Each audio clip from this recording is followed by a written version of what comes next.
It was meant to be a 5-minute formality, just a stroke of a fountain pen at the bottom of a dense contract, and then the richest man on the eastern seaboard could jet off to his next empire-building meeting.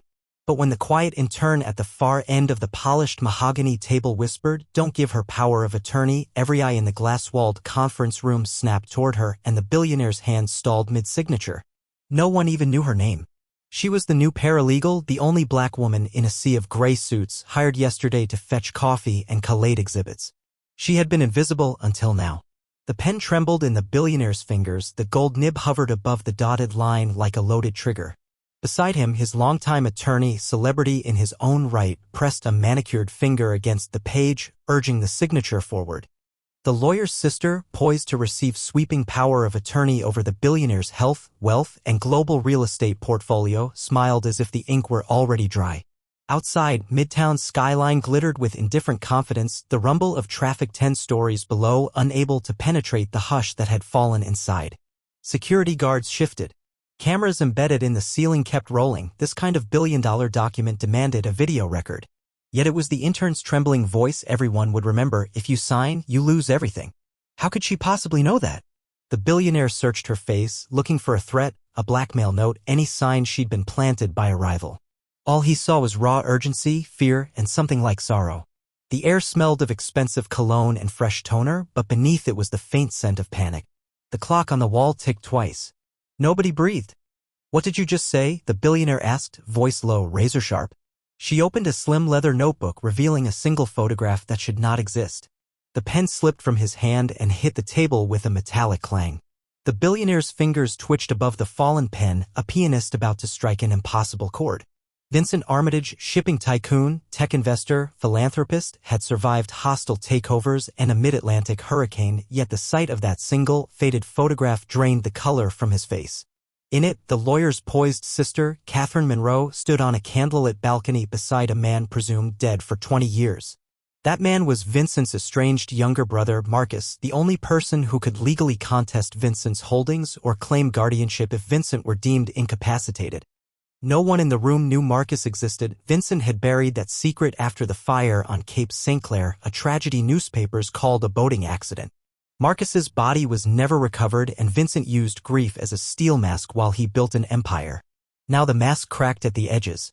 Nia Carter, the intern whose warning had split the room in two, kept her gaze steady, though her pulse hammered in her ears. She had grown up listening to her grandmother retell the Cape St. Clair story in hushed tones, convinced it was no accident. That same grandmother, once a housekeeper in the Armitage summer home, died whispering Marcus's name and begging someone to expose the truth. When Nia stumbled across the photograph at an estate sale junk drawer, she felt destiny tighten around her like a life vest. She turned down a full-ride law scholarship to chase an unpaid internship in Armitage Tower, determined to slip the evidence to Vincent at the exact moment it mattered most. Across the table, Catherine's serene smile puckered. She reached for the pen with gloved precision, trying to pivot attention back to the gleaming contract. "Vincent, dear, let's not be swayed by theatrics. Your doctors said power of attorney is prudent until your test results come back."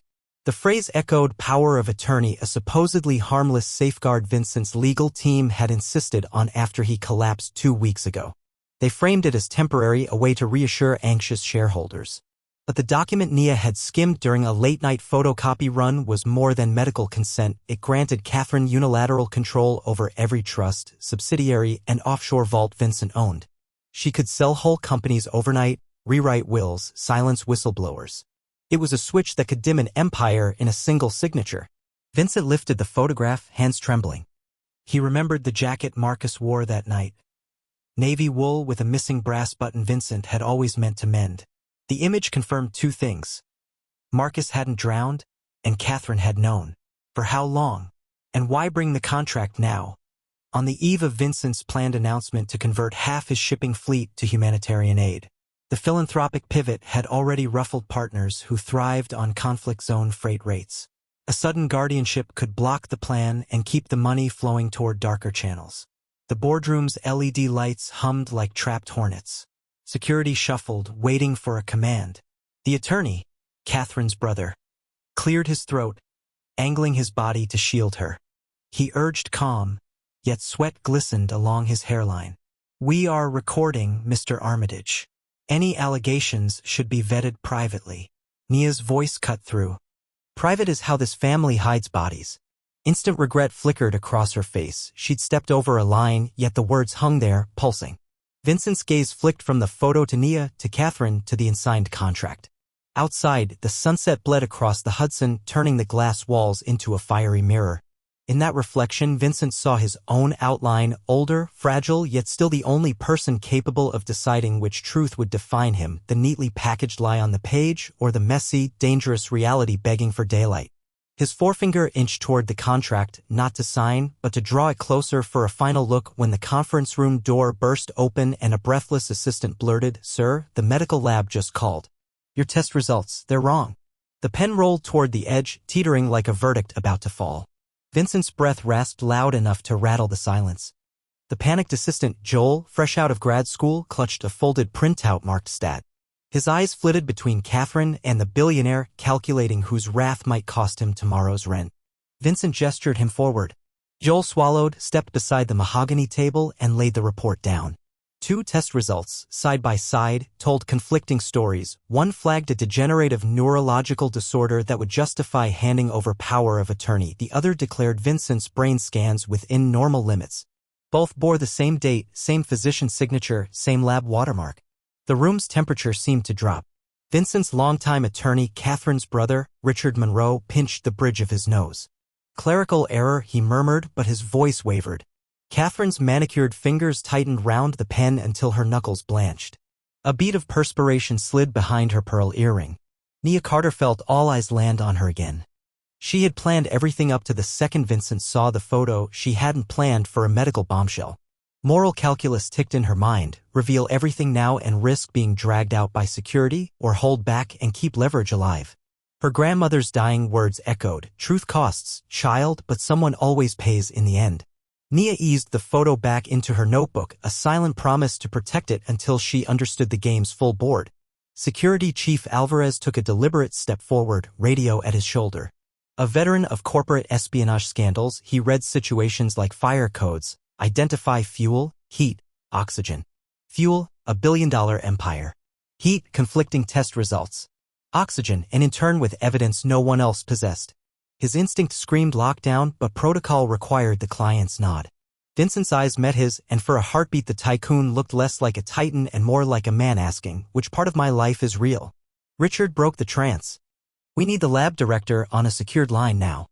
He slid the unsigned contract toward Catherine, half hoping she'd cap the pen. Half hoping she wouldn't.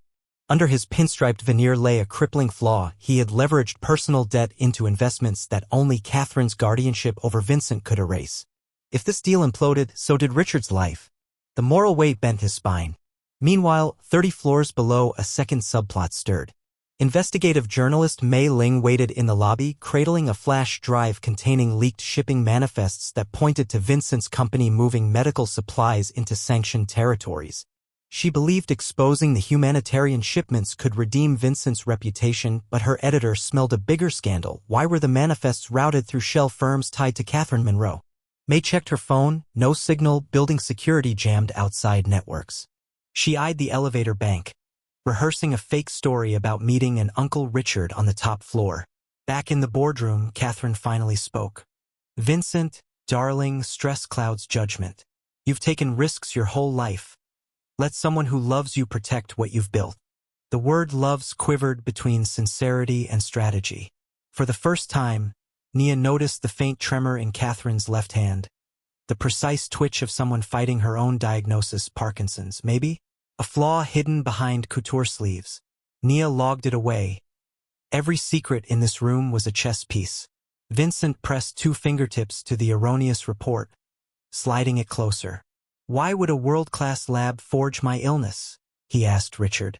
"Which of you needed me weak?" Alvarez's radio crackled. He silenced it. Outside the glass, the sky deepened to violet, and neon signs flickered like silent alarms. Joel, still hovering, blurted, "Sir, the tech who called said the requisition numbers were swapped in the system after the results were uploaded." His voice shrank. It was a manual override. Richard's pen clicked open again, nervous habit. He glanced at Catherine once. She looked away. A fissure spiderwebbed between the siblings.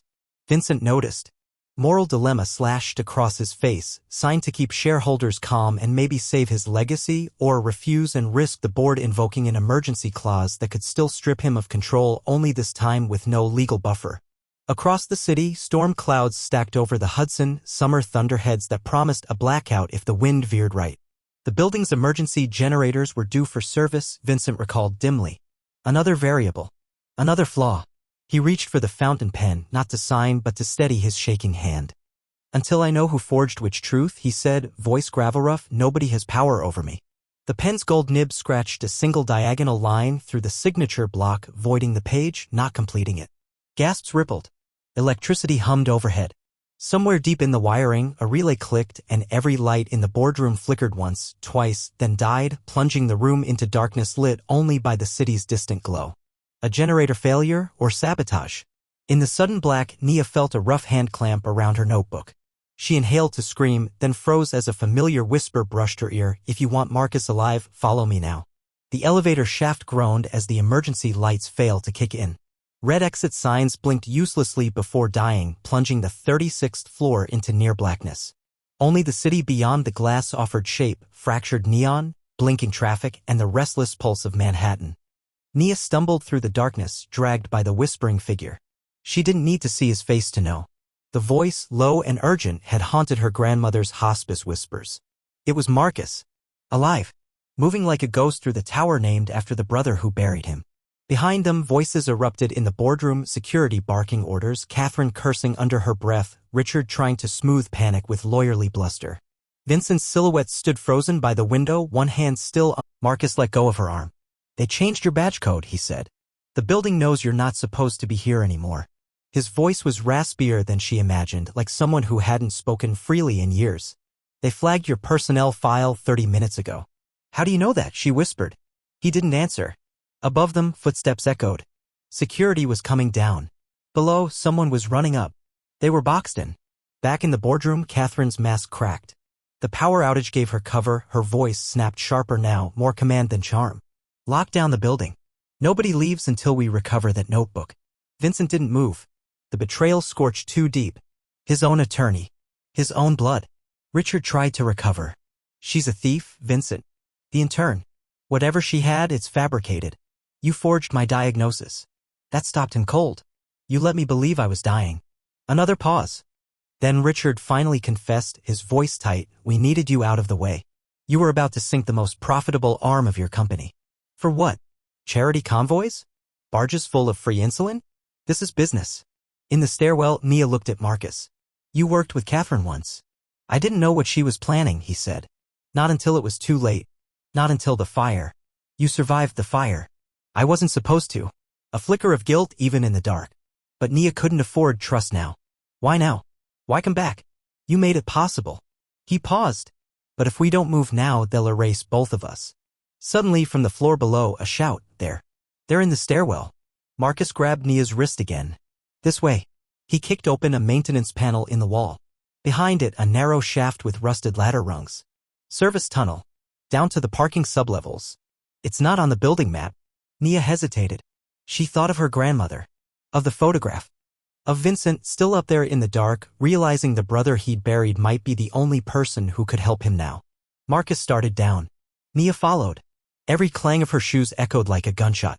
Above them, Catherine watched the stairwell cam on her tablet. She saw two figures vanish into the shadows. She turned to Richard. We lost control. Not yet, he said. She smirked. You know what happens when rats run underground? They come up somewhere else. No, she said, flipping to a different camera feed. A storage sublevel. A black SUV idling. They get trapped. The parking level lights flickered. The SUV door opened. And someone got out. Someone Nia hadn't seen before. Someone with her notebook in hand. Vincent's tower became a living organism of alarms. Klaxons bleated across dark floors, sprinkler pipes hiss-rattled as pressurized water ready to drop, and security feeds flickered on Catherine's tablet like a deck of cursed tarot cards. She keyed open a hidden chat window and typed 2 words. Plan Chimera.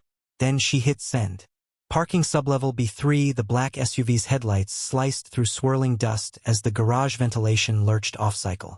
You never saw me. The guard hesitated, then slotted the drive and walked away, Pocketing an untraceable coin-sized chip Joel slipped him. Betrayal pays retainer. Joel dialed a burner number. It's here. Cargo and evidence. Static hissed. A woman answered. Upload everything. We pull in 4 minutes. Mei Ling somewhere above ground.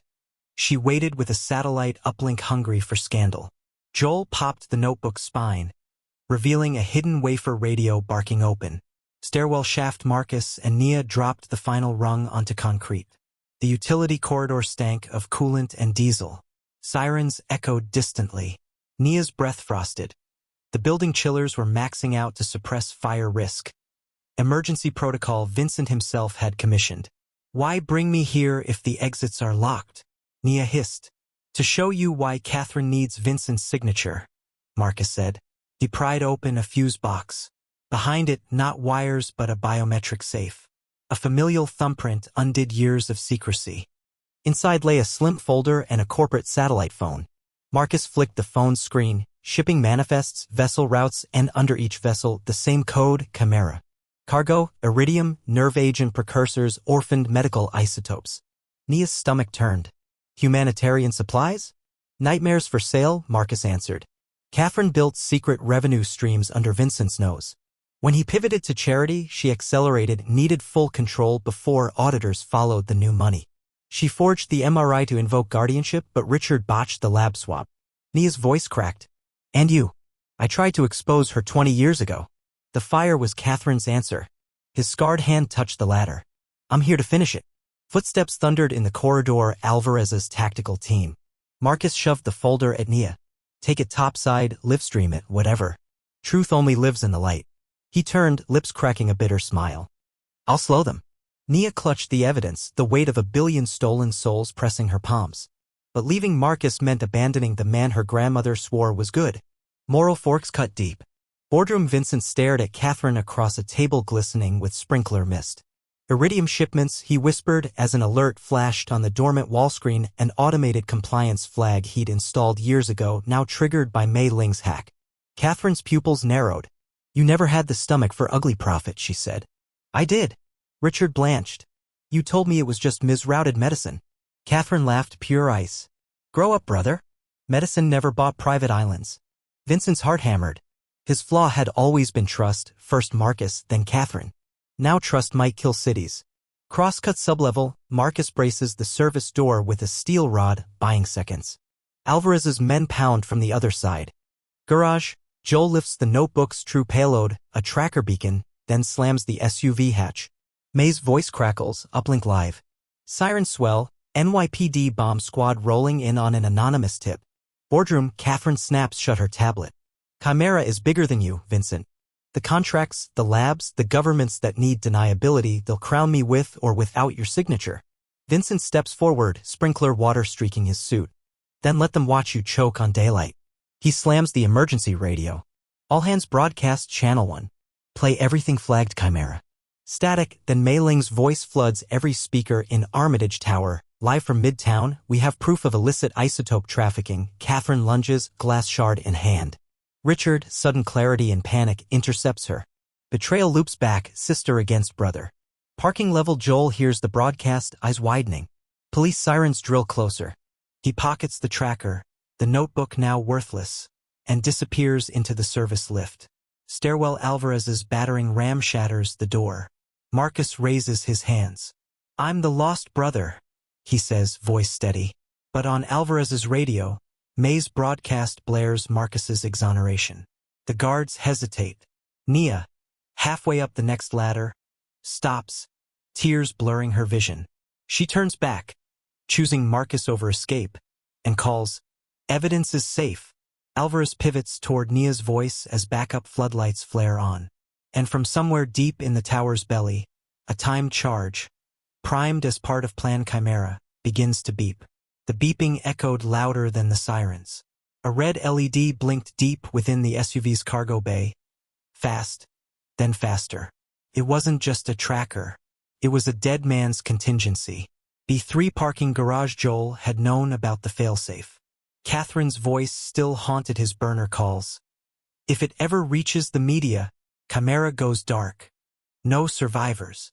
He hadn't believed she'd actually rig explosives. Not until the blinking started. His hands shook as he tore through his coat, fingers scrabbling for the override chip he wasn't supposed to keep. But the signal was scrambled.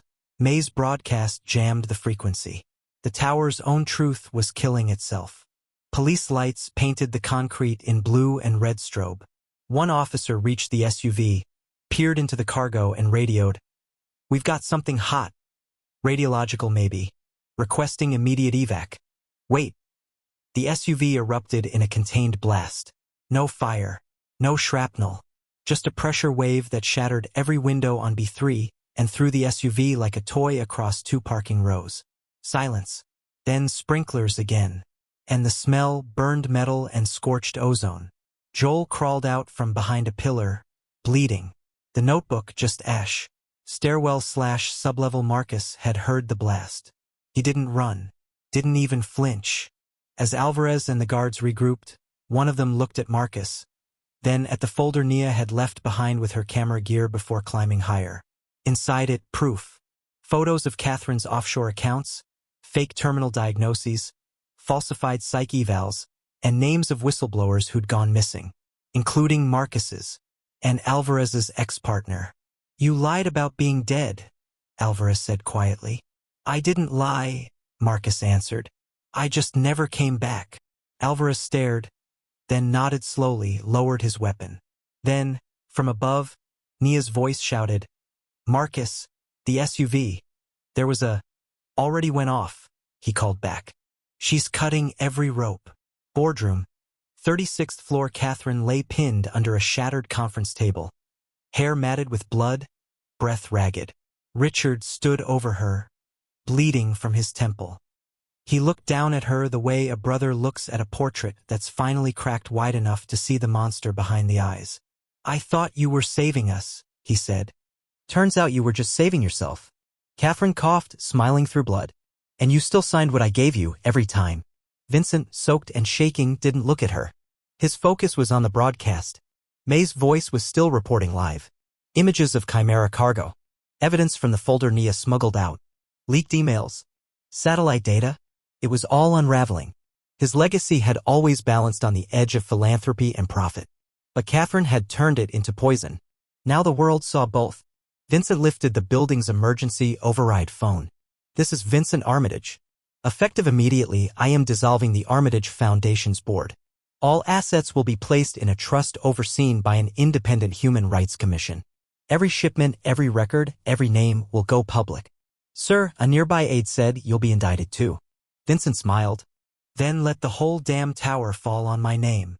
Final crosscut. Nia, climbing back into the main offices, is intercepted by May in person. Flash drive in hand. "You saved it," Nia whispers. "No," May answers. "You did." She turns her phone toward Nia, social media blowing up with the story. But more than that, a photo. A photo of Nia's grandmother and Marcus, smiling, standing outside the Armitage Tower 2 decades ago. "She worked here." Nia breathes.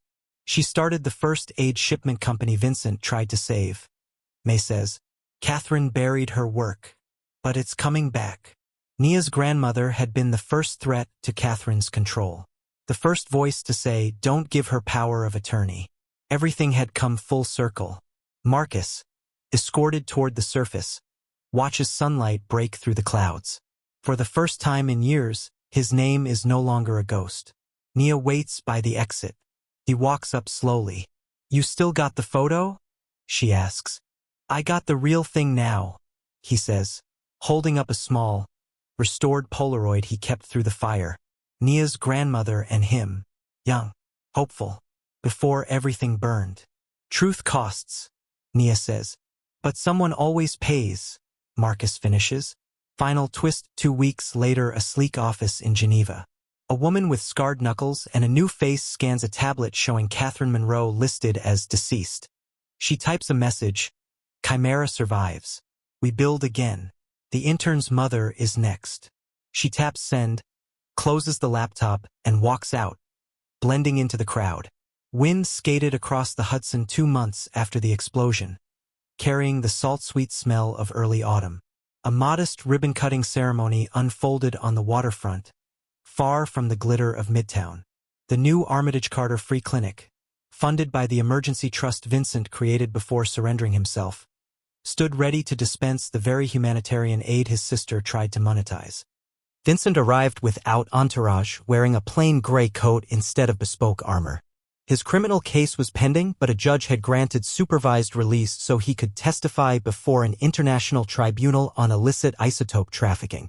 For a man once worth $27 billion, he looked weightless, as if finally stepping out from under the contract that nearly sold his soul. Nia greeted him at the entrance. She was no longer the black girl who whispered a warning. She was the clinic's program director, running a staff of volunteers funded by crowdsourcing and whistleblower rewards.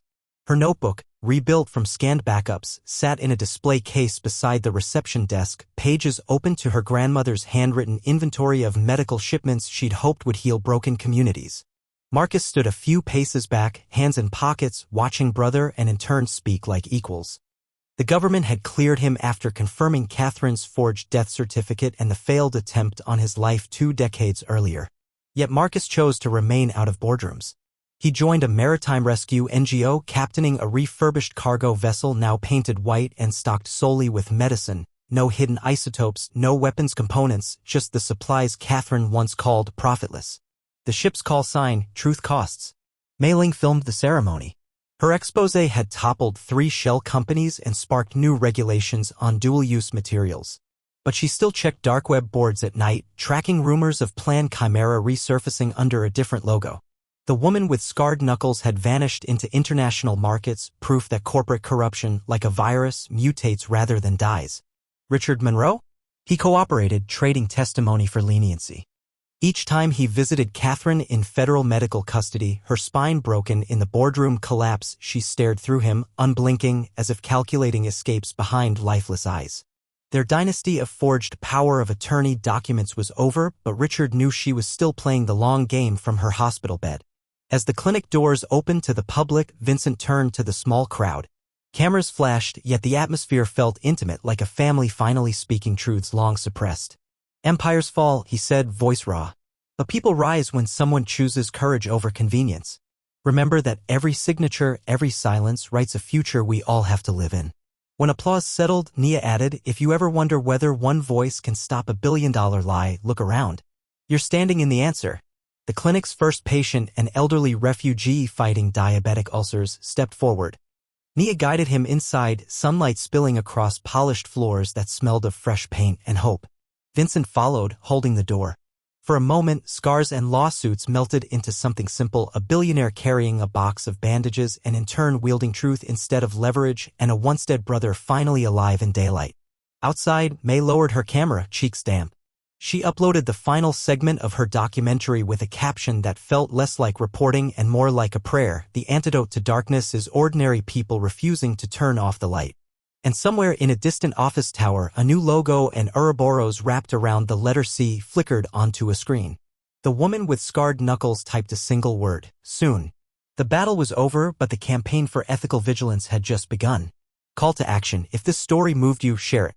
Speak up in your own boardrooms, classrooms, and comment sections. Corruption thrives on quiet. Let's make truth louder than fear.